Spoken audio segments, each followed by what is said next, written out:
If you're building one of these, please reach out to me. I want to invest in all of these. I want to invest in like 20 of these companies. I feel like I can rule the world. I know I could be what I want to. I put my all in it like no days off. On the road, let's travel, never looking back. So we're going to talk about what you guys can expect in today's episode. But before we do, so My First Million, we actually just went from 80th in our category on the iTunes store, which is a big deal to us, to like number 14. And one of the reasons why we did it was because you folks who are listening have clicked the subscribe button. So if you're using iTunes or you're using an Apple product, can you please do me a favor? I want you to go and click subscribe. So go to our My First Million page and click that subscribe button. And then we have this email address, MFM, so My First Million, MFM at thehustle.co. Send a screenshot of you subscribed, and we're going to do a call out of you on the podcast. So say like your name, and then show me that you subscribed. Send it to MFM, a screenshot, and we're going to give a call out. And actually, we're going to give a call out at the end of this episode for all the people that did that previously. And now let's hear what we're going to talk about in this episode. Go ahead, Shaan. Yeah, we got a bunch of topics I'm excited about. We talked about creating Barstool Sports for the tech industry. We talked about internal company podcasting platforms like Spoken. We went on a crazy detour for crime walks, manhood as a service, rent a chicken. We got a bunch of good topics in in today's episode. This was probably, if you like ideas, I would say you're going to love this episode. Sometimes we're a little bit light on ideas. We were super heavy on ideas today. So I think you guys will love it. Great. See you in the episode. So we were talking for a few minutes about the podcast updates and what we're doing to make it grow. But what I was about to tell you, Shaan, is I have this doc that I'm going to send to you. And so, have you seen how, I don't know if you've seen this or not, but the podcast goes in the email, I think every day now. Oh, and I have not seen that. Yeah. And I'm the one writing it. And so we set this up so it's you're going to see the clicks in this document that I sent you every day. But anyway, it's going well. Today, did you see that graph I sent you? I tweeted it out. I was like, this is what I'm talking about. Basically, you sent a graph of the iTunes rankings for us, for the business category, I guess. Pretty big category. And maybe we usually hovered between 80 and 100. Like we were number 80, number 100. I guess like that was kind of like our norm. And then Sam takes over growth and like, boom, step change. We're up to, we're now ranked number 20 for the last, I don't know, week or two. You could just see when you started working on it. It's like a direct thing, which reminds me of like a very, a lesson I always teach everybody on our team, because there's lots of marketing things you'll do where you're like, did it work? And it's like, I don't know. We got to look into it. Oh, it wasn't trackable. It's like, no. Just show me the revenue graph. Show me the user graph. Like if I can't notice something happened on this day, or, hey, we started growing around this time, then it didn't work enough, right? Like, because usually when you're in a small project, you need step changes. You don't need 1%. You need 10%, 30%, 50% type of changes to work. And basically where we are now is, I mean, you and I are both very capable of doing this. You just kind of look at it takes about 2 weeks. It took me about 2 weeks to talk to people and to look at the numbers. And it's like, oh, okay. I now know that if I only do this, I'm going to be mostly there. Right. And what I've learned now is it's getting people to click the subscribe button on iTunes. If I get people to do that, mostly everything will be fine. Okay, but that's going to sound overly simplistic. It's like, yeah, all I got to do is get checkmate and then I win a game of chess. It's like, well, yeah, but how do you get people to click the subscribe button is kind of the question. I mean, it is not overly simplistic. It is simple. It is get people to click that button. Now, the not simple part is how I'm going to get people to click the button. Right.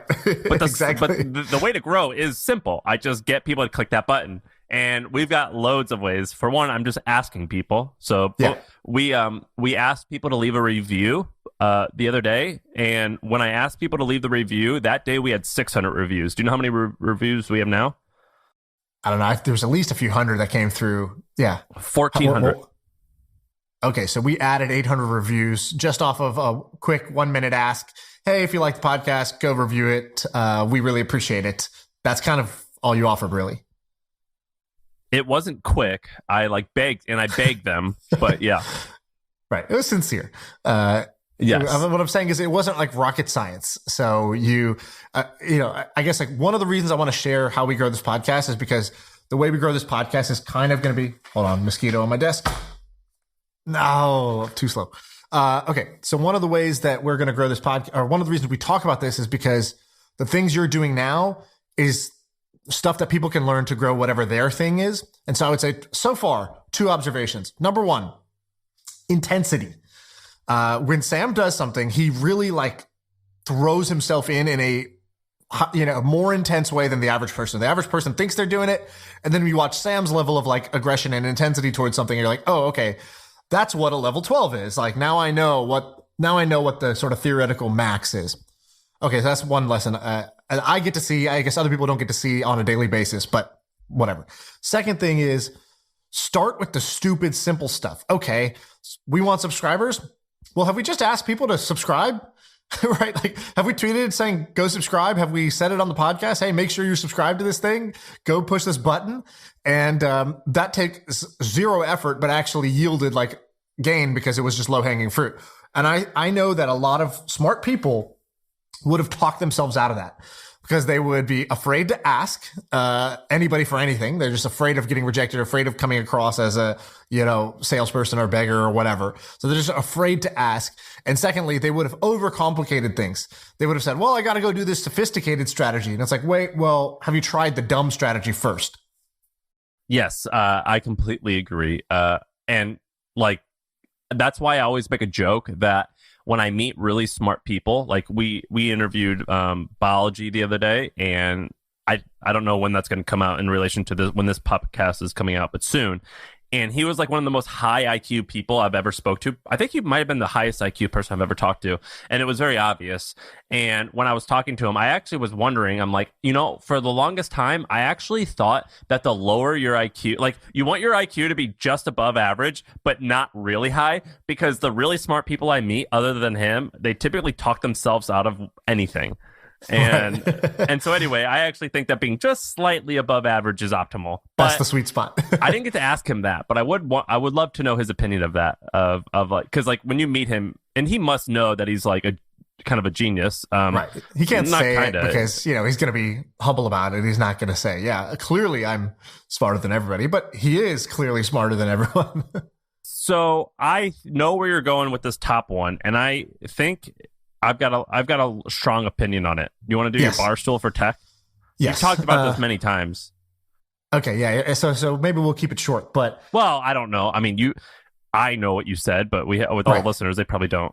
Okay, so Barstool to me is a super interesting company. Not just I'm a fan. I consume some of the content, but I'm more interested in the business behind it. So they basically went into sports media, which was dominated by ESPN. And they, the upstart made it. They started with nothing. Literally, Dave Portnoy was, writing a newspaper himself and then going down to the subway and handing it out to people before they got on their morning commute. That was the humble origins of that. Not even like a blog, like a physical newspaper he was handing out, like the paper boy, and he was the writer, and he was the editor, right? And so that's how we got started. And then ultimately, they sold for, you probably know, 600, 700 million. 650-ish. Yeah. So great outcome. And they actually mean something in the world. A lot of people really love Barstool. They care about Barstool. Great. So why doesn't this exist in the world of business or the world of tech? So what did Barstool do? And could you apply that here? So what Barstool did, if you listen to Dave's early interviews, he basically says, look, we are an entertainment company. So that's the first thing. We are trying to make people laugh and have a good time. If you go to ESPN, that's not their mindset. Their mindset is news, information, analysis. And yes, we are entertainment, but we're entertainment through news, information, official games and analysis. And Barstool has no rights to the games. They don't bid for it. They don't own any NBA games. They don't know NFL games. They don't do much analysis. They don't do much sort of information. They don't tell you the news. They don't tell you who won and lost and how many points the guy scored. But they really focus on that last bit, which is making people laugh and being entertained. And so I think the world of business is full of ESPNs. It's full of information, analysis, kind of like official broadcasts of content, whether it's, interviews with companies and whatever. I think somebody should make Barstool for tech, which is I'm here to make you laugh. You're into the business world. You're into the tech world, the startup world, whatever it is, pick your niche. And every day we're going to report news that makes you laugh. And today there's like The Onion that does that. So I would say that's like an example of someone who does that. But they're very extreme, and maybe that's the right way to go. There was like kind of Valleywag or these kind of gossip blogs. So they took gossip and they brought it to business and tech. They kind of got sued out of business later, but they were popular for a time. And there's kind of nobody else. And I think that if there is a Dave Portnoy out there, if there's somebody who's interested in this stuff and they're funny as hell, or they have this comedic taste, you could build a media company doing this. That's my theory. I feel like you disagree. Give me your take. Yeah, so I don't disagree with you. I think it would work if you could pull it off. I want to explain to you why this is hard to pull off. So when you're a sports journalist who happens to be funny, which I actually think a lot of those people start, they're like, they love sports and they happen to be funny, and right. And that's typically how it works. Now, you don't really have that many options. You can work for the local newspaper. You can try to get one of the few jobs at ESPN. But regardless, if you're lucky, you make $150,000 a year, right? Right. And you're tabling the comedy side 9 times out of 10. You're like, I would say this joke in my text message group with my buddies, but I can't put it in my column on ESPN. If you're smart enough to do this for business and you're funny, now here's the rub. You likely can get paid a ton of money as some type of analyst or some type of investor or some type of operator. Right. And so it's really hard to retain those types of people, because they say, well, why would I if I'm this smart, I'm just going to go and trade stocks or invest in companies or start a company versus give you my opinion and make you laugh for $80,000. Right. And this is the problem I've always had at The Hustle, which is, how do you actually, a lot of the people who are best at analyzing companies and giving opinions, they sold their company for $80 million. And so I have found it's quite hard to retain those people. Whereas if you are a journalist in sports, that's like the end goal is to be a journalist in sports. Right. Do you know what I mean? Whereas Yes. when you cover this stuff, the end goal is to start or join an early stage company that's going to be massive. And so I agree with you that you could pull this off, or that if you could pull it off, it would be a huge hit. It's just that's one of the hard parts. Right. And so I agree with you. There's higher opportunity cost for a smart business person who has a good sense of humor to do many things. But here's the kicker. I think this could be fun. I think this could be cool. And I think that there's enough people out there that aren't going to know how to parlay you kind of need just above average IQ and then 2 standard deviations above average, like kind of internet funniness, to make this work. And so here's my pitch. Oh, here's the camera. I got to look at Trung. I'm looking at you. Trung, look into these eyes. I'm looking at you right now. Trung, this is what you should do, my friend. You need to leave The Hustle. You need to leave HubSpot, and you need to create the Barstool for tech. You already are doing it on Twitter, and you need to create it. But here's the kicker. Here's how you make it more valuable. It's not just a media company. This would actually be an investment fund. So you would be a VC fund whose brand is built through journalism, whose distribution of how they help their companies is through their media arm. And so you're a media arm whose business model is your VC fund. And that's actually what I was going to say is I think that would work. But you need to be a VC fund first, who then hires content people and offers them like some upside there. You're a VC fund in disguise is kind of how I would start it. Because you do have to build up, good distribution. And it's not, again, I don't think it would be hard because there's nobody really creating this type of content. There's nobody that will just straight up make fun of Zuck when he's talking like a robot somewhere, right? And that's the type of stuff that Deadspin and Barstool that they do. They find funny, memeable moments and they talk about them. And that's why Trung came to mind, because he did a tweet the other day about Steve Ballmer, and it was like information. It was like, Steve Ballmer, did you know when he first joined Microsoft, this was his salary, and then he renegotiated and was able to get this much equity. That turned him into a 30 billionaire or whatever he is now. And by the way, he did the whole thing, and he has this like Steve Ballmer in 4 decades, and each time he's wearing the same white, New Balance dad shoes.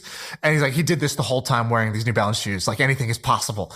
And I was like, this is the perfect blend of a useful information nugget wrapped in a joke poking fun at the bear.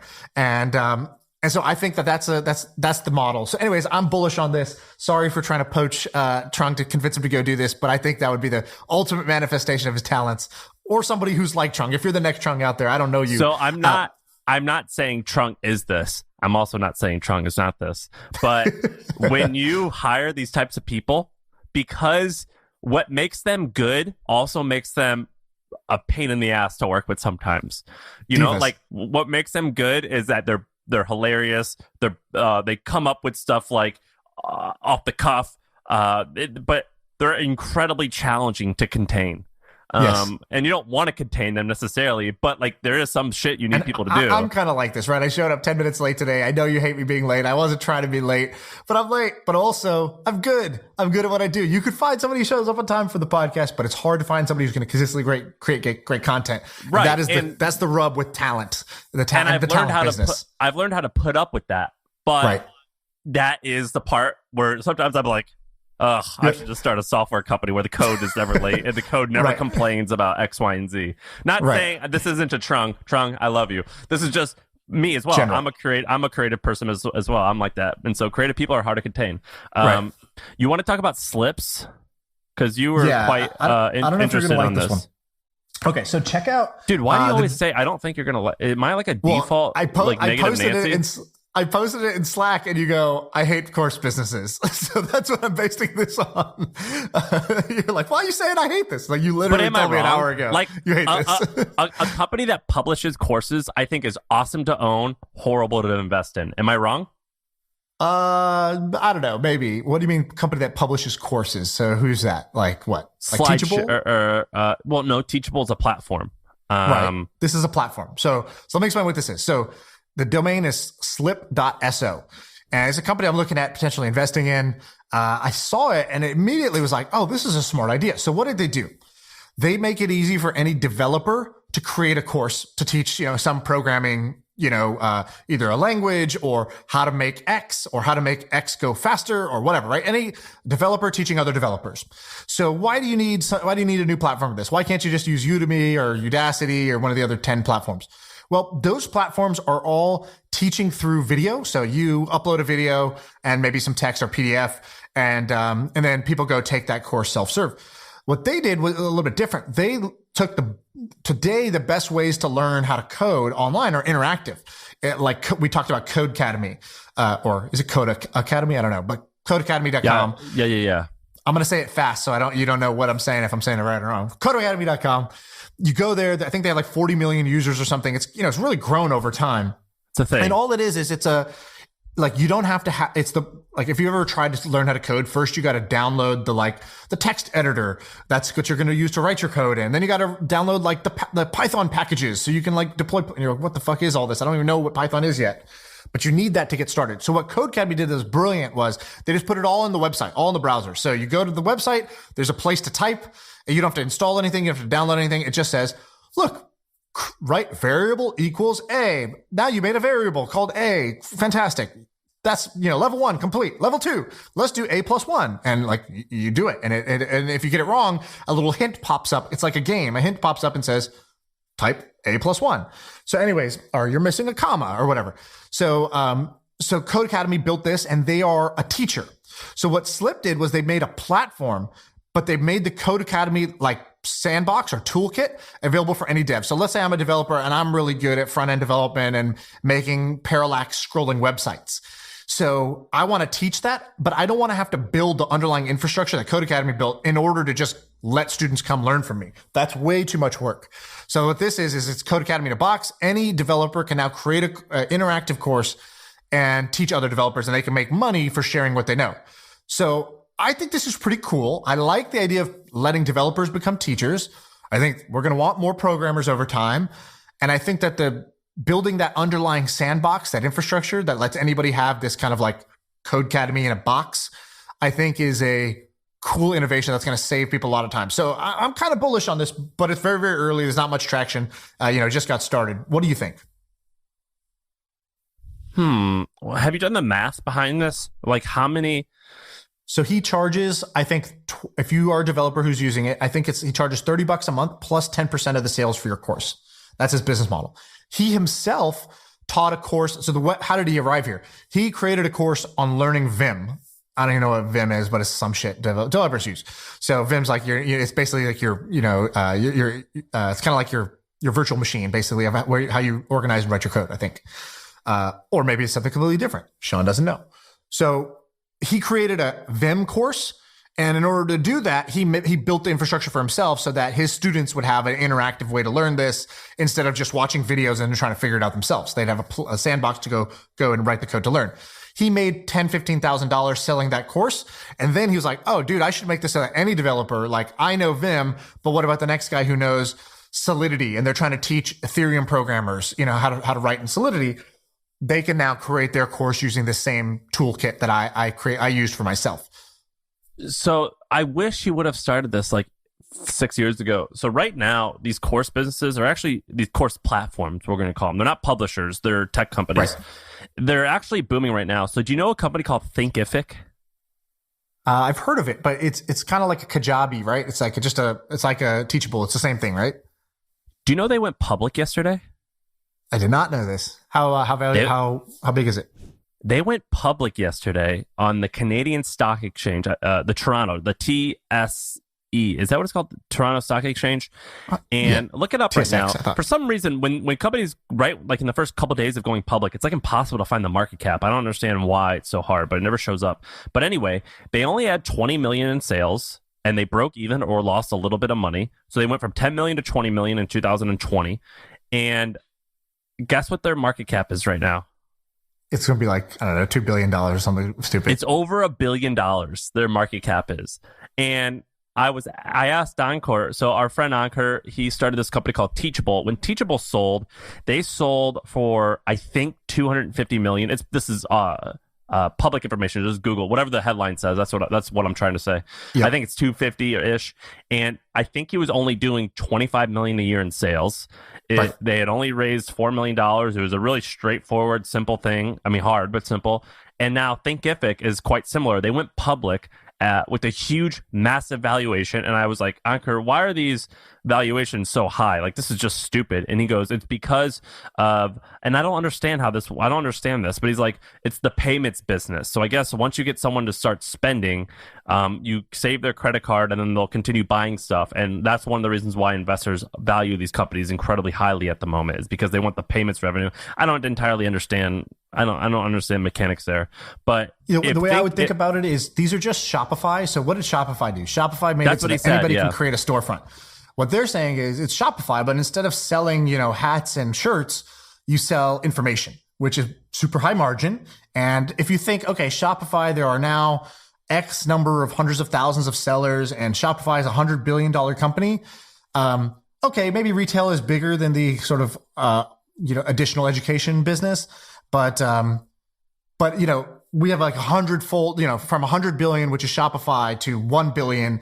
You can be 100 times smaller than Shopify if you create Shopify for education. If you make it so that any educator can come and create a storefront to sell their information.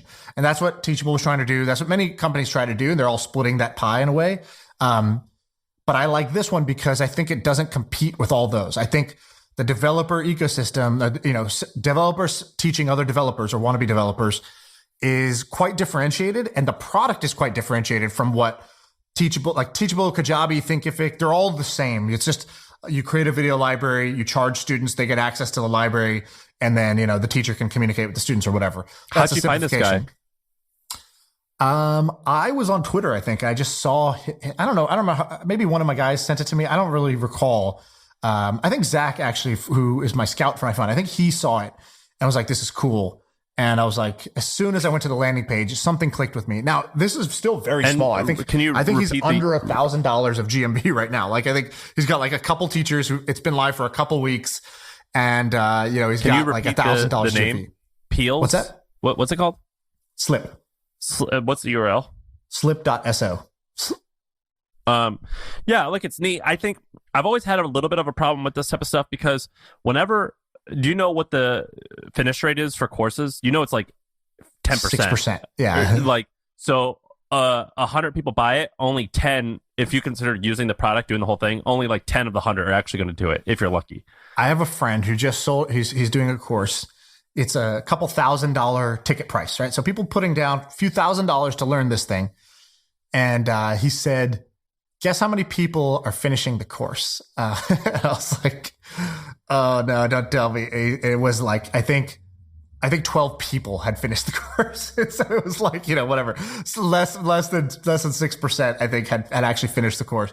He also said, guess how many people got to 50%? I think it was like 20 something percent of people had gotten halfway through the course. And he's like, did I make a shitty course? And I was like, no, dude, this is just what self-serve education is.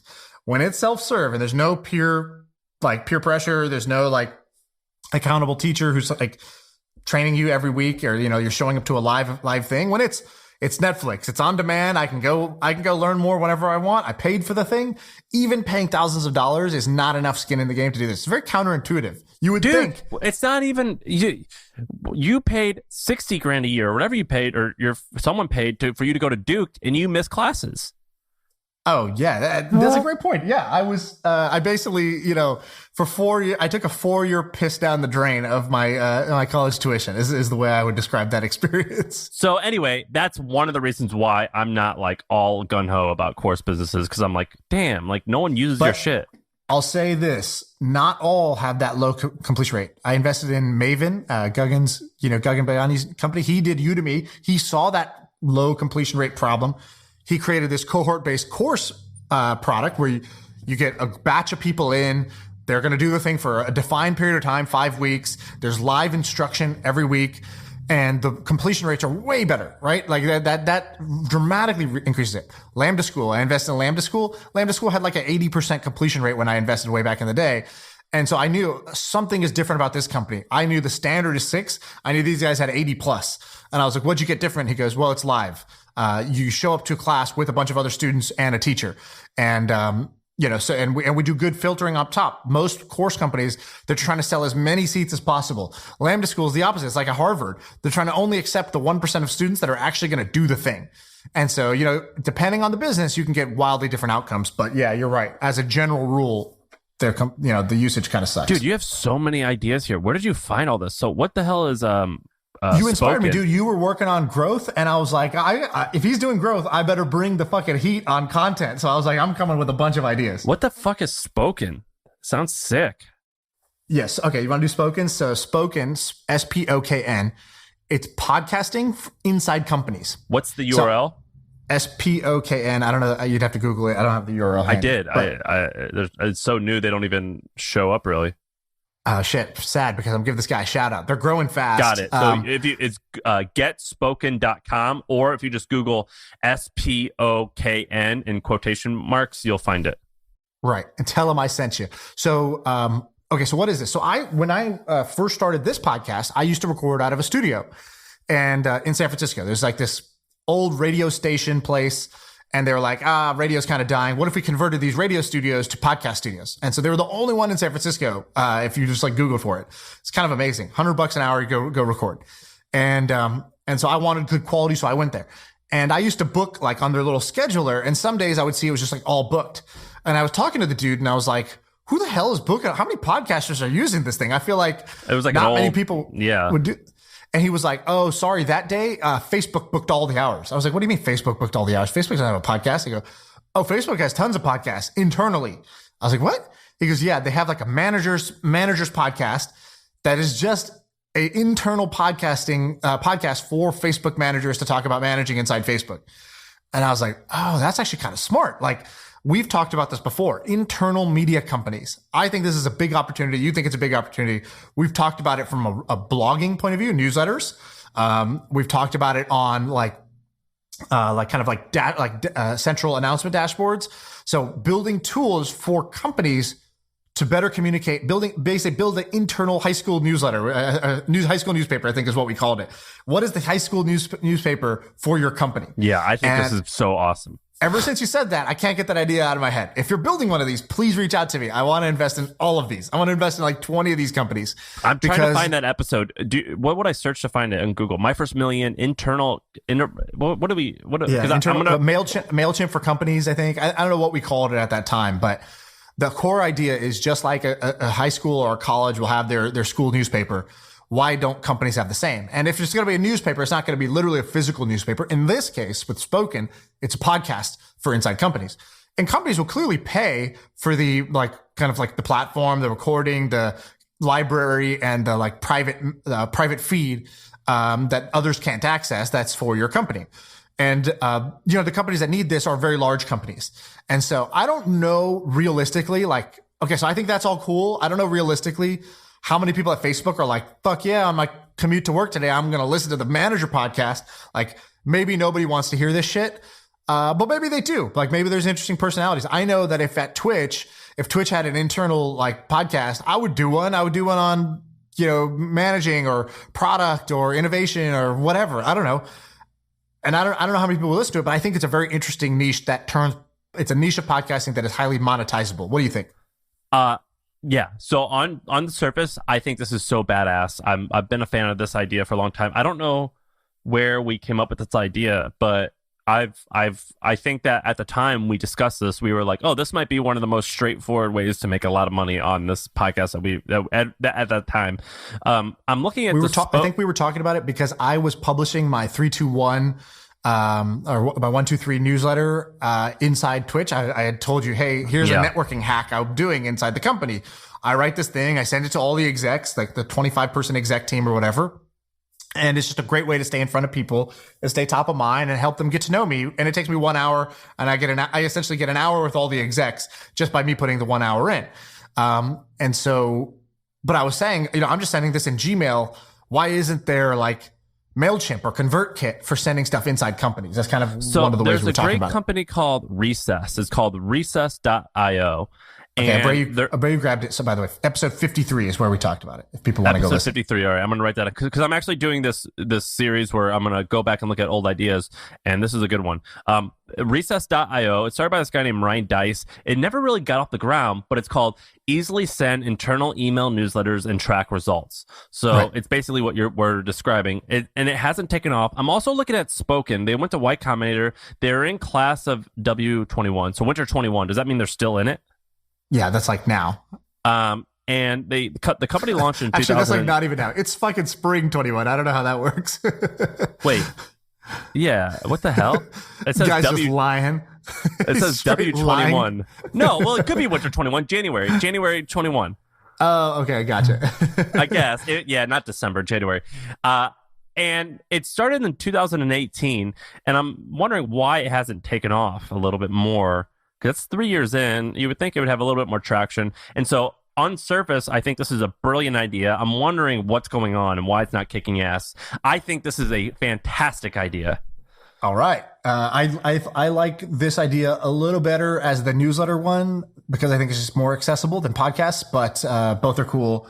And we should ask Ryan Deese is your buddy, right? You should ask him, like, what's the deal? I feel like this is a slam dunk idea. I can already tell you why. I don't. He's never told me this, but Ryan Dice has loads of companies.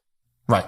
So this is because this is pretty innovative. You'd have to be all in on it, I think, to make it work. And so I was wondering what's going on with something like this. So if you're building this, let us know. If you're like, no, I want a project, I want to build it. This is one where if you're a credible person, me and Sam will invest in this. I think to get something like this built. By the way, we have a new email. It's called mfn@thehustle.co. I'll give you access, Shaan. But basically, cool. Because I get too many emails, and I think you do too. So if you guys want to contact us, and if you are building this, mfm@thehustle.co. So you can email us if you're actually making that. You want to go another one? Yeah, let's do another one. All right. So, Crime Walk. Okay, what is this? So I don't even remember what this was. So basically there's like Airbnb has this experiences thing, and you probably know much more about this, and your wife works there, and you're also, I think, the type that would do something like this. So I saw this and I saw how much money it was making, or I don't remember what it was exactly. Okay. So if you go to Airbnb experiences, there was an experience, and in our doc, there's a link to it just slightly below, where it's a retired NYPD officer will guide you through a walk through New York. And it's a guided mafia and crime walk. I'm like, wait, mafia? I've been wanting this for so long. This is so cool. So here's the description. I'm just going to read it word for word. First, let me say that most gangster tours in New York are total BS. This experience comes right from the horse's mouth. No tour guide, no filter. Get real stories while visiting notorious gangland locations as we walk from East Village to Little Italy, experiencing what it was like to associate to be an associate of New York's famous mafia families. You'll hear firsthand accounts of the New York City mafia and crimes in New York, and taste local cuisines. So I saw this. I was like, this is such a good idea. I think I saw that this crime walk was making a lot of money. So it was very successful, which is not a surprise to me. I would do this if I was, in New York. This is great. But a couple of things here's the business idea. So first is, this is cool. Quick reaction, then I have an idea. Well, so this, first of all, I just sent this to my wife because we're moving to New York for a little while. I said, we're doing this. Second, he charges around $120 to $130, depending on the date, per person. And in the description, he says that he has had 8,000 guests. So $123 times 8,000 is $1 million. Exactly. So I think that's what originally caught my attention was, who has built an experience? I think that was my kind of curiosity. Who's built an Airbnb experience that has made $1 million, right? Because this is a big platform. Certainly somebody's doing well. And so this is kind of how it caught my eye. Okay. So what's the idea? The idea is, this is a cool thing for a cop to do in retirement. I told you we had that police situation where I had to go do a shakedown. We brought a cop with us and became friends with that cop later, and was getting to know, I was the first cop I really have become friends with as an adult. And I loved her. She was great. And so I was like, well, how do cops, can cops make more money? Because she was describing how hard it is to be a cop nowadays. There's kind of a lot of cop backlash because of BLM and all that stuff. She's like, but I'm a good cop. And also budget cuts, defund the police, but budget cuts are happening all around. And so anyways, long story short, I think this is a cool thing for a retired cop to do. Also could be applied to retired kind of anything. Anybody who has a cool job, whether you're a SWAT officer, military veteran, firefighter, whatever it is. I think there's a lot of people who are like me. We're like little weaklings that spend all of our days behind a desk. And we want this safe way to taste, an adventure and what the real tough world looks like. And so that's why Spartan Race and stuff, that's why they do well. And similarly, I think that these kind of crime walks would be cool. So then I took it a little bit further. Well, why don't people do this with more things? So why don't you take every physical venue where something interesting is happening? Breweries do this, right? Breweries say, hey, we got this brewery, but we also have this side business of people come through, they get a tour of a brewery, they get to see how it's made, they get to taste the beers, they get to take some photos, they get to buy our shit on the way out, and they've turned brewery tours as a additional income stream for breweries. So why doesn't this happen for more things? When I visited the warehouse for my wife's e-commerce business, I was fascinated. It's this 80,000 square foot place. You get to see all these forklifts coming around and how it works, how the fulfillment works when an order comes in. How does it get put in a mailer? How does it get taken out of here? And so I think that for everything, factories, warehouses, police stations, firefighter stations, I think they should all have this as a business. VaynerMedia did that and you could, I don't know about COVID anymore, but prior, I think it was a $20 million a year business. It would cost $10,000 per person or per couple, and you and your co-founder or you and whoever can go to the VaynerMedia thing, and their head of people would just have a discussion with you, and then eventually Gary would come in for half an hour, and all you do is you learn how an agency works, and you get to walk around the office and see where the departments are, and you could go to the Eventbrite page and it would show you how many seats they had and how many were taken. And I did that, and I just did the math. I'm like, oh my gosh, this might make 10 to 20 a year if if 7 of 8 of the seats are actually full. It's actually, and that was $10,000. Yeah, it's called if you look up VaynerMedia Eventbrite, you'll find it. It was called. So this is, I'm a small agency owner. Gary Vee is my hero. VaynerMedia is where we want to be someday. I'll pay $10,000 to basically get to go check it out, see how it works, meet Gary, shake his hand, spend 20 minutes there, and then leave. Is that basically it? Yeah, it's called the VaynerMedia Daily Digital Deep Dive. And if you look it up on Eventbrite, you can... Stupid name. Yeah, it's a dumb name. Am I right, Abreu? Is that what it's called? And so if you look up Eventbrite VaynerMedia, you'll see it. And you could look at the past events, and you could see how full it is, and you could see the price. It's pretty ridiculous. Not okay, so ridiculous bad, but So I didn't look this up beforehand, but I'll tell you another version of this that's cool. Are you a basketball fan? Do you know who Coach K is? Yeah, Duke guy. So, I know. Duke, I'm not an idiot, but I'm not a fan. Okay, so The Coach four K, Ds, by the way, it's called the four Ds. It's called the four Ds. VaynerMedia four Ds. I guess that is daily digital deep dive. okay, cool. So Coach K, who is the Duke basketball coach, he's the most famous college basketball coach probably of all time. And he was the men's Olympic coach for the the latest dream teams or regime teams like LeBron and Kobe and all those guys. So he's a pretty popular guy. And he does a thing every year called Coach K's Fantasy Camp. It's almost identical to what you're talking about. And now you got my brain spinning that how many more of these are there and how many more should there be? And maybe we need the My First Million Dream Camp. So here's how this works. Coach K's Fantasy Camp. You pay $10,000 and you get to go. Who are these people? They are, Duke students who there's a bunch of Duke students who are like kind of investors now, CEOs of companies. And they were big basketball fans. Now they got a bunch of money. They're kind of in their 40s or 50s. And they pay to go to this thing. What is it? You go for I think like a 5-day program or something like that. You go back to Duke campus and you live like a player. So you stay in the dorms, I think, or you stay kind of on campus or right next to campus. There's like a bus that basically brings you onto campus and you come into Cameron Indoor Stadium, which is the Duke basketball stadium. It's like the hallowed ground. And Coach K takes you through a camp where you're on the court, you're shooting, you're doing the drills that the players do. You get the motivational talk that Coach K gives. He brings in old players to come. Oh, that's Carlos Boozer. Oh, that's JJ Redick. You get to autographs and kind of, but it's more intimate because it's 10 grand. So there's, a few hundred campers, I think. And so they actually get to meet those guys and actually hang with them. And for the players, it's cool too, because these are all like CEOs or high-level hedge fund guys. They actually kind of want this business network also.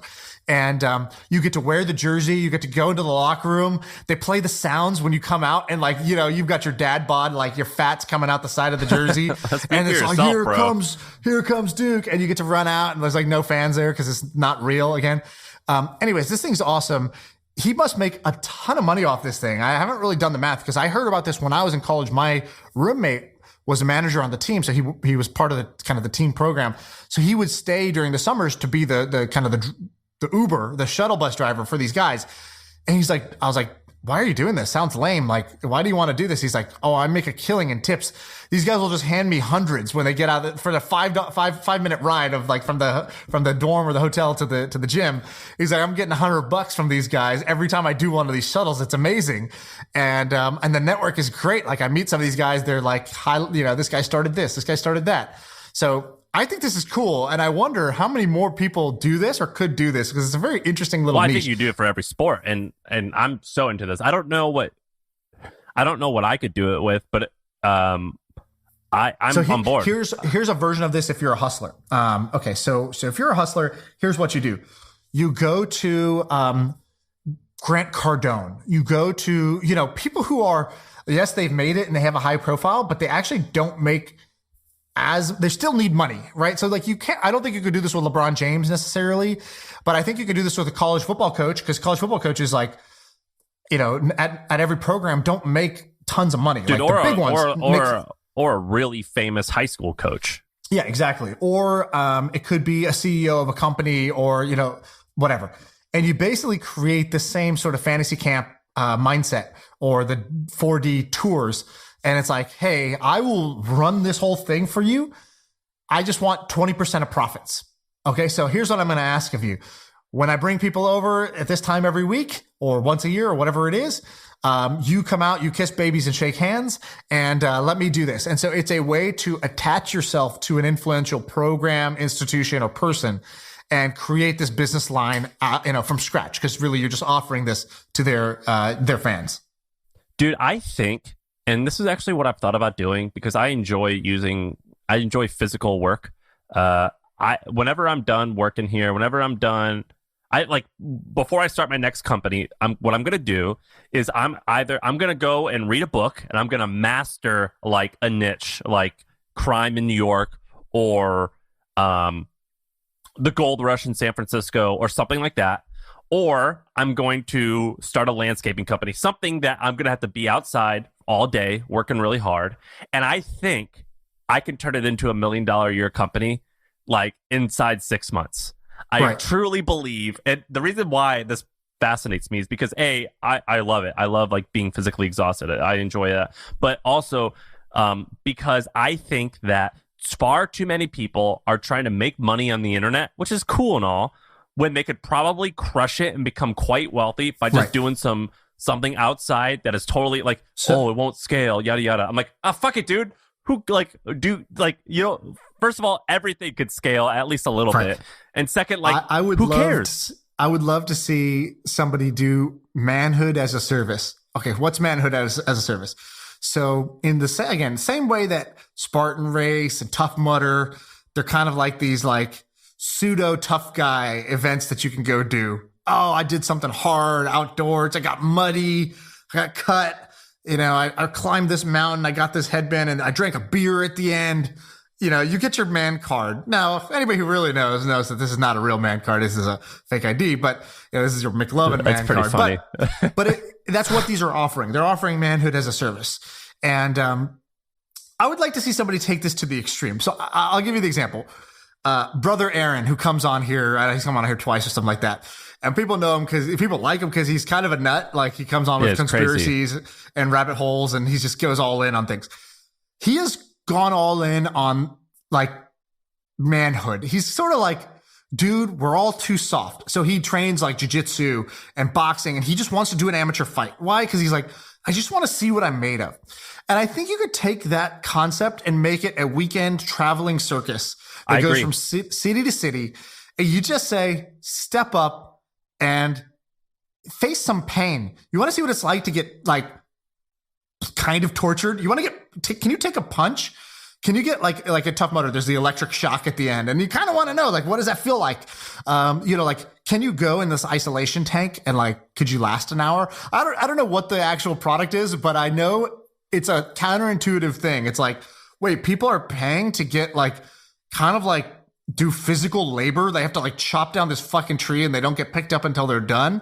It's like, yeah, that's what this is. It's like hard work / pain / like manhood. Like, what did we used to have to do that we don't have to do anymore? What's hardship that we are sheltered from because other people do it for us or machines do it for us or whatever?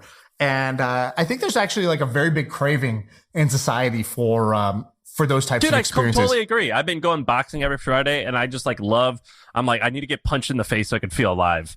Exactly. Like I gotta do it. It's all. But again, like Tough Mudder, you make it safe enough where the mass market is pussies basically who don't actually want to go get punched. Like if you really wanted to go get in a fight, you can go do that. So you need the people who want to have the experience, but with padded walls, with the gloves on, where you're not actually gonna get like severely hurt in any way, but you get to experience like what is your level of toughness, grit, pain tolerance, physical endurance, physical ability. What is your max? Like I think Survivor should do this. I'm a big Survivor nerd, and I always see these challenges, and I would love to do them. And like if you're Survivor, okay, back to the camera, Jeff Probst, this idea is for you. You're Survivor. You're I don't know. You're on season 42 or something like that. You're not getting any younger. The show is not getting that many new users. New viewers. Here's what you need to do. We need to create the Survivor World Tour where you go city to city and you set up the Survivor events that you've seen on TV and you see, can you do it? Can you hang? What will this do? Survivor super fans have a deeper way to connect with you. They'll pay, shut up and take my money because I love the show. You can get the ex-players to come out because they ain't doing shit anymore, right? They're just doing cameos. So they'll come out and they'll do it just to extend their lifeline of fame. You'll get new people who will go with their friends to go try this thing. They'll get into the Survivor universe. And then when I'm watching the show, it's like, dude, I did that one where you have to hang on to this pole for as long as you can. And it's an amusement park or a carnival or a fair, but branded by one of these shows or maybe multiple shows that get together and do this. What do you think of my idea? Yeah. I mean, it's almost like it's like a TV version of Disneyland. Yes, exactly. You take the IP from TV and you make Disneyland out of it, and like any kind of carnival or fair. If they had like, do you remember? You know that TV show, The Challenge, that both you and like, so Shaan and my wife Sarah, like, do I remember the show I watched last week? Yes. Yeah, they like text each other about this thing called The Challenge. I don't know how it ended. I mean, I see it in the background when Sarah's watching it, but they love it. I thought you were a fan. You didn't even watch the finale. If I don't have anything to do, I'll sit with her and watch it. I have literally no idea how it ended. I think the ending was like last week, right? Yeah. If they had like a challenge location where you could do, I know there's like a famous one called like Wall Brawl or something like that. Hall Brawl. Yeah. Like if they we would have gone. Let me describe Hall Brawl for people who don't know, because there's not many. The crossover between people who care about business and tech and watch the challenge is, it's a lonely island. So Hall Brawl is imagine a narrow hallway, like 2 feet wide. It's just plexiglass. So 2 plexiglass things with a 2-foot gap in between.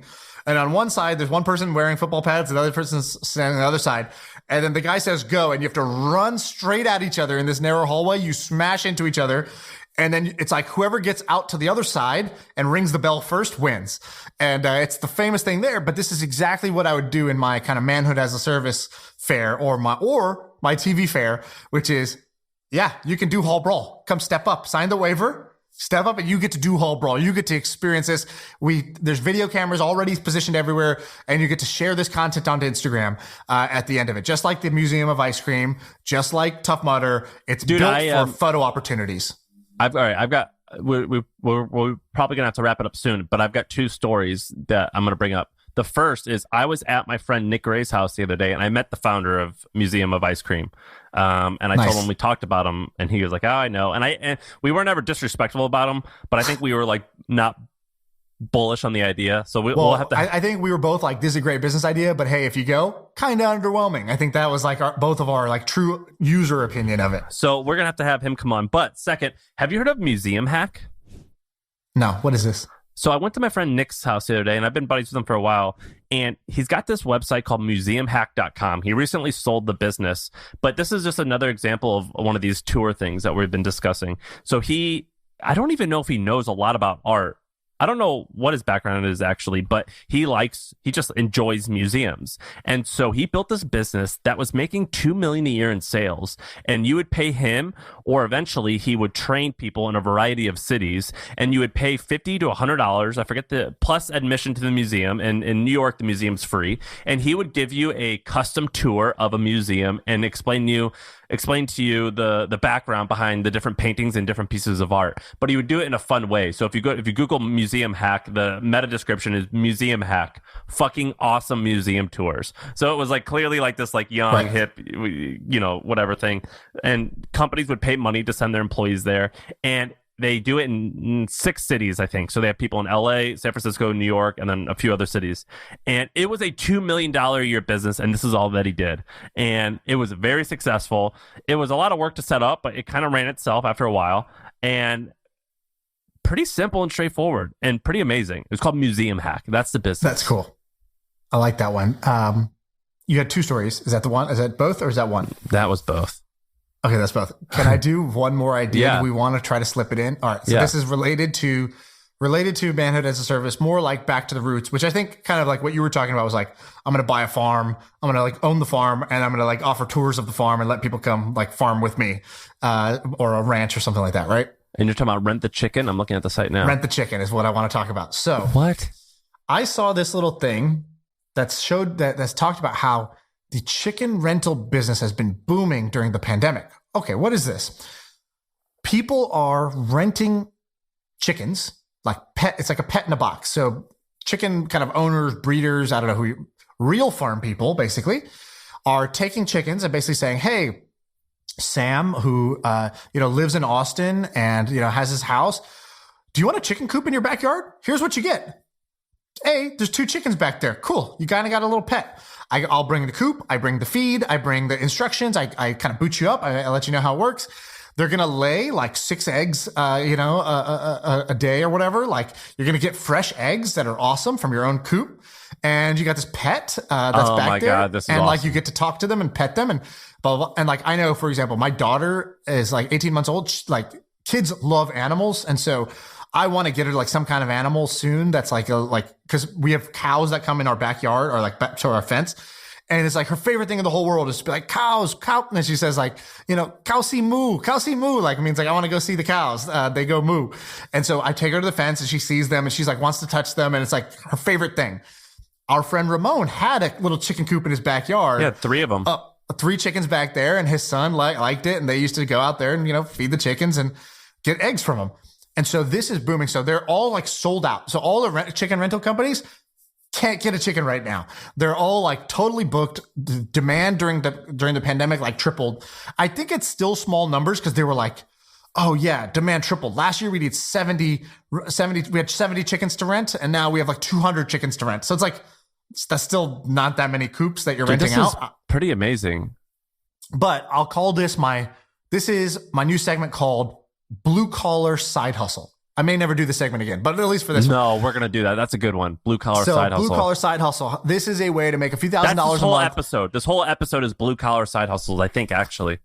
Cool. So we talk about side hustles where it's like, oh, make a newsletter, build an audience, build a job board, build a website that does this, do drop shipping, blah, blah, blah. No. Blue collar side hustles, things you could just do with your bare hands, make money with your bare hands. So here's how it works. Whatever city you're in, there's probably demand for these chicken rentals where you are too. If all these other ones are sold out, there's probably demand in those cities and in Nashville and in Florida and in LA and in everywhere. So rent some coops, basically go get some chickens and start renting them out to people who want to be connected with nature, have a little pet in their backyard that's low maintenance, and get some fresh eggs. So I think this is a great idea as a simple way that you could be making, I don't know what it is, 5 to 10 grand a month of side hustle income through your blue collar side hustle. Dude, and this website, Rent the Chicken, they also have a thing called Buy the Eggs or something like that. And you can find out where Rent the nearest Chicken, one. Yeah. They put you a thing near you, and then they have a thing where you can find out where the nearest one is, and you could buy the fresh eggs from which is cool, right? So you can go farm to table, but you're just in the city and you're just getting it from somebody who lives 2 miles away. They also do this with schools, which I think is, again, smart because kids love this. Schools and offices. Hey, are you a school and office? Great. We can do a 6-week program where you get chickens for 6 weeks. You guys get to name them, take care of them, pet them, blah, blah, blah. Kids are going to have fun. And then we move on, which back when I was in school, we had the same. We had like a class pet for everybody got to take them home for 2 weeks or something like that. So we had that. You have like a beekeeper thing, or like you're a beekeeper, you have bees and honey. Maybe bees and honey is like another little genre besides chickens. But I think anything where it's a simple, low maintenance pet that is unorthodox and ideally provides a little bit of food you can eat. So eggs, honey, something like that. I think that is a really cool, fun thing to do. Again, dude, your growth, you were working on growth. I said, I got to find something good. And then I just closed my eyes and started typing buttons, and this came to me. This is very cool. So Rent the Chicken is not okay. So here's the price for Houston. Houston's near San Francisco. They deliver to you for free. It's only $285 for a 5-week rental, February to October. They deliver and set it up for free. You get 7 eggs that are going to be hatched. You get a box. I think you get 1 chicken. This is so interesting. What a $60 a week, right? $60 a week to have a chicken or 2 in your backyard making eggs. Oh, Rent the Chicken. Rent the Chicken is cool. I'm into Rent the Chicken. I went to a party the other day, and they had a backyard petting zoo and like a petting zoo delivery service. Was it a kids party or an adults party? It was an adults party, and it was basically all day backyard. No, it just means they have chickens, they have a guinea pig, and I think and rabbits. And that's what this reminds me of.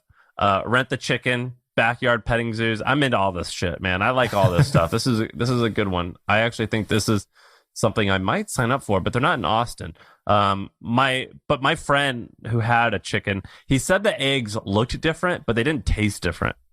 But I would feel a lot better eating backyard eggs than store eggs. For sure.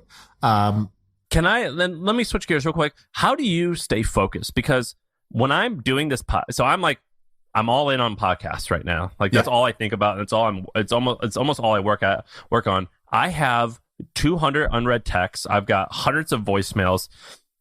I get phone calls from like salespeople selling me crap. My email is ruined. Twitter sucks. My Slack is constantly beeping. It is so hard to get in the zone and focus. How do you do it? Well, I would say this. I am not a details person in general. So I would say one of the ways to stay focused, or one of the ways to get shit done, instead of saying stay focused, I'll say get shit done, is to correctly identify, like you said, the 80-20 of any project. So for you were like, for the podcast, okay, what do I ultimately need to do? I need to get people to smash the subscribe button. So how do I get more people to hit subscribe today? Right. So you focused on the thing that matters and you threw away the rest. And then you like did what's the one step I can take today to like get that to happen more. And then tomorrow I'll come up with another one. And the next day I'll come up with another one. So you didn't say it in so many words, but that's how I operate. I identify what is the thing that if I just did this one thing, it's going to get me 80% of the return or the reward or the impact. And then I try to just set out, okay, today I got to get this one outcome done. And that one outcome might have like 5 like subtasks underneath. But I'm like, okay, if I can correctly identify the high impact thing, and then secondly, if I can just narrow it down, make it a memorable, like I don't do a to-do list. It's one thing that I can remember in my head all day that this is the one outcome I got to get done. I'll find a way to get it done. It won't leave my brain. I don't let my brain get cluttered by all the 10 other things. And this bothers the hell out of my wife. Or like right now, my mom's staying with us, right? She's helping out with the baby. And she's like, oh, you got to get your car insurance thing done. Oh, and hey, did you know your trash thing? We should upgrade the thing so you get the bigger bins because your bins are overflowing. And like all these people texted you because it was your birthday on Sunday. Did you reply to any of them? I'm like, no, I didn't do any of those things. I don't plan to do any of those things. None of those things are in line with my chief aim right now. So like, I'm going to like focus on that. And it doesn't matter what the chief aim is, right? Like we just had this baby. My chief aim was like, I'm going to be so helpful with this baby because like I can see my wife, this is like, she's going to drown otherwise. This is too hard to have 2 kids under 18 months old. I need to be like Mr. Helpful. And so I like went all in on Mr. Helpful. But if it's a project, like let's say growing the podcast, that's what I would do. Identify the thing that will give me 80% of the impact, make it every day, just choose one high impact thing to do. Like it might be get booked on other people's podcasts, other big podcasts, because I know that's going to drive attention. Cool. I'll only do that thing. I won't do anything else. So what you're describing, I actually wrote about this. I have this article called I'll Do It Later, Why You Shouldn't Worry About Procrastinating. And it was written in 2015. So I wrote this 6 years ago. And basically, and I stole a lot of ideas from other people. So I don't want to act like I invented this, but there's basically 3 types of procrastination. There's the first type, which is you do nothing. And that type is easy. A lot of people suffer from that, and that's what you want to avoid. You don't want to do number 1. The second one is doing something less important than what you should be doing. A lot of people do that too, and that's basically when you you have to do this school homework, but you play video games instead. Right? No, it's like you clean your room. It's like you do some false productive thing when you didn't need to do that. You should have been studying for the test tomorrow. Yeah, it's busy work and it's meaningless. Yeah. And that's actually the worst type of procrastination because you actually think you're doing something productive. In reality, you're not. And that's really dangerous. But the third type of procrastination, I think we should all embrace. And it's actually the good type of procrastination. So it is when you do something that's more important than the stuff you should be doing. And that's actually what you just described. So getting your car insurance is actually important. But what's more important, let's say this relates to business, is just making a ton of money to the point where that car insurance kind of like you understand that it's less important. And the best example of this is like the brilliant scientist who accidentally wears 2 left shoes or who forgets to shower or who doesn't take their trash out. Is taking your trash out important? It's important, but it's far less important than creating the theory of relativity. You know what I mean? Right. And so Balaji said something about this the other day because we said, what's your day like? And he goes, he's like, we said kind of like, dude, you're thinking about all these topics like the future of X and the future of Y and the past of Z. These are heavy, like these are meaty topics to think about. Like, how do you do that every day? And he was like, actually, that's not so hard for me. That feels like play. Like I enjoy doing that. What's hard for me is remembering that I have a call I got to be on in 10 minutes and like stopping what I'm doing, getting there on time and remembering to go do that thing. He's like, cause I get completely engrossed in what I'm doing. And that becomes easy, but what becomes hard is like normal life. And I was like, yeah, you are the absent-minded scientist who's got like, his desk is like, totally messy. It's like to someone else it looks like chaos, but you know that you're piecing these things together and you don't care about organizing your desk right now. It's just not what's important to you. And the thing is that logically, we all know that the third type of procrastination is good and you should actually embrace it. But the world basically tries to beat that out of you. And they try to paint you into this corner and make you vanilla. And they say, but Shaan, you have to do your insurance or you have to text these people back. And the answer is often, or it should be like, but why? Actually, it's far more important if I do X, Y, and Z. And I have found this extreme question, but helpful question to ask yourself is, will the task that I'm working on right now be mentioned or be part of me being mentioned in my obituary? And if it's not, then you're procrastinating. Don't do that. Work on the thing that will be mentioned on your obituary or has a chance of. I actually got into an argument with my wife yesterday about this because we have some bill that's like, we have like a $700 late fee on it. And she was like, oh my God, we're so wasteful. Like, why didn't you just pay this bill? I told you about it. I put it on your desk. And I was like, yes, you did put it on my desk, but I was so knee deep in learning about DeFi the last 3 days. And hey, guess what? Like we've made, $68,000 in 3 days in this DeFi trade that I was making. And, like that's cash in the bank now. Like, could we not worry about the $700 thing? And so for me, it's so black and white, but she comes from a totally different value set, which is like, it feels worse to her to take something that was avoidable, that you could have just taken care of, that would signify adulthood, that you are on top of your bills. And for me, it's the exact opposite. My values are, focus on the things that matter and like let other shit fall on the ground. And like that stuff is on the ground for a reason. I just hop, skip and jump around it. And so we are so different and we constantly get into these arguments. And I feel like financially I'm on the right side of history, but, in the house, I'm definitely losing rounds every time we do these battles. So if your wife is listening to this, and she for doesn't, anyone else, by the way, and my wife does, which is weird. But show her this episode, and to anyone else out there who like fits in this like scientist type of forgetful scientist thing where they forget birthdays or they do this and they do this, but they're really actually focused on like some interesting thing that will actually change their life or others' lives. Let it slip. Let it slide. Do not give in to this societal pressure of like having to focus on these unimportant things, because you should instead be focused on things that actually matter. Your health, whatever you're working on, and your family. Everything else is pretty much bullshit. Yes. So can I give my last piece on this? I know we're going to move on in a second, but I have 2 minutes on this, which is I made a choice a long time ago. All right. The way I realized how this works is there are people who are, there's unproductive people. They're just lazy. They don't get shit done. Okay. You don't want to be one of them.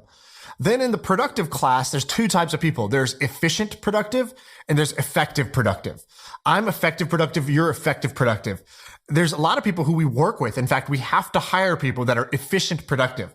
What they do is they get a high number of tasks done, and done well, but they don't necessarily correctly identify the one or two tasks that are going to have disproportionate rewards, and they don't go overboard on those tasks. So if you look at us, well, that's what we're going to do, whether it's project selection or even within a project. We will find the one or two things that will drive the most returns. We will go give that 120, 180%. And then we will do 0% on the other things. Whereas another person might say, and by the way, that might all happen in a 2-hour burst of work in the day or a 4-hour late night binge. And the other hours of the day were completely, we were scatterbrained. We were doing other shit and it didn't matter. There's other people who say, I'm going to work from 9 to 5. I'm going to make every hour count. I'm going to get a whole bunch of things done. I feel good because I plowed through my to-do list. I was so efficient. I used every hour properly and I got a large number of tasks done. And I tied up all these loose ends. That's efficient productive. So decide which one you're going to be. Both have pros and cons. I think for a CEO entrepreneurial type, effective productive is better. Or at least I've seen that's a more common path to success, I should say. So that's one. The second thing is just like you said that there's procrastination. You left the Cody Sanchez podcast last time, but at the end we talked about this where she was talking about finding mentors. And I stole this Naval quote, which is so true. When people think they need a mentor to go do their project or to like start their startup, they're looking for a mentor first. It's just an advanced form of procrastination. You will find mentors along the way. You'll find people who are super helpful, who have experience. They'll open doors. They'll guide you. But that is not what's stopping you from making progress right now. And if you are looking for mentors before you do the thing, you are procrastinating. You're just doing it in a way that other people can't point and laugh at because you're not just eating Cheetos and watching TV as your form of procrastination.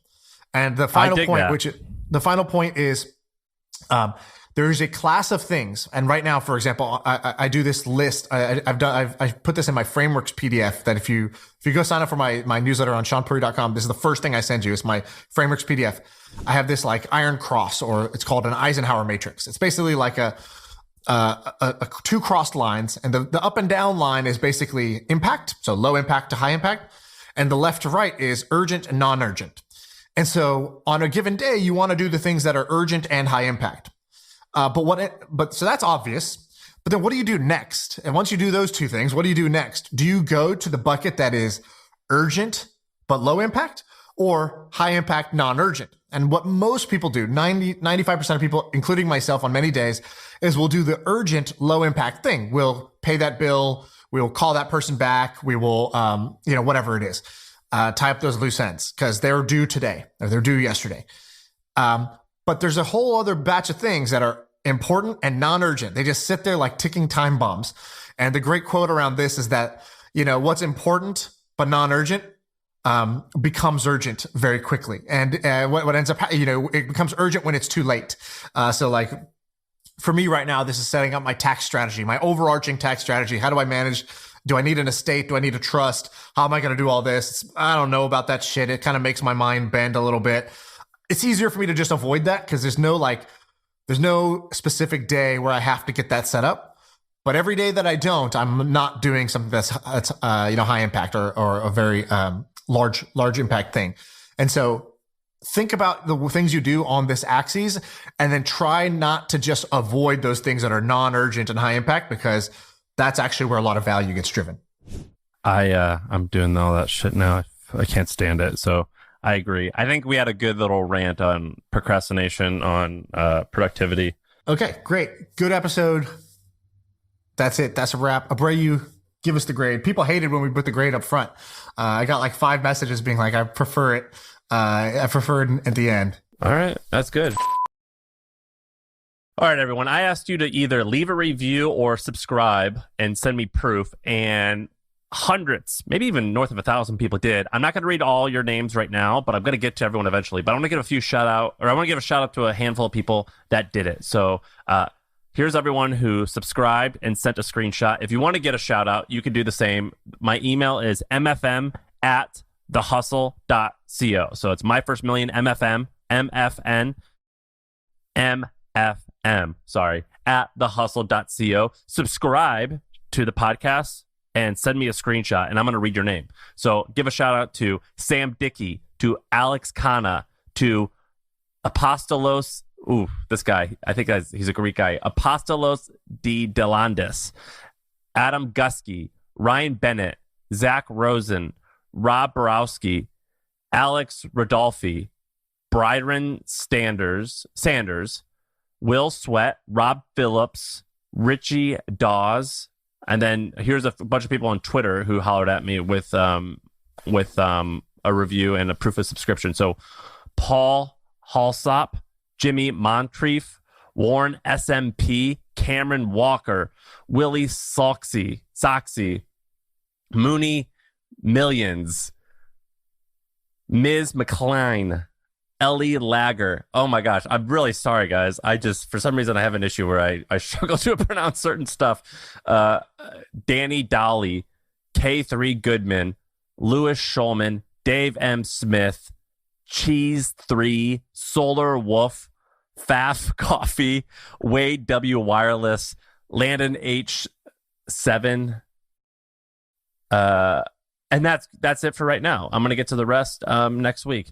But we'll see if this is even good and people like this. But go ahead and subscribe to the podcast. Send me proof that you've subscribed via a screenshot. Send it to mfm@thehustle.co, and I'll try to read your name.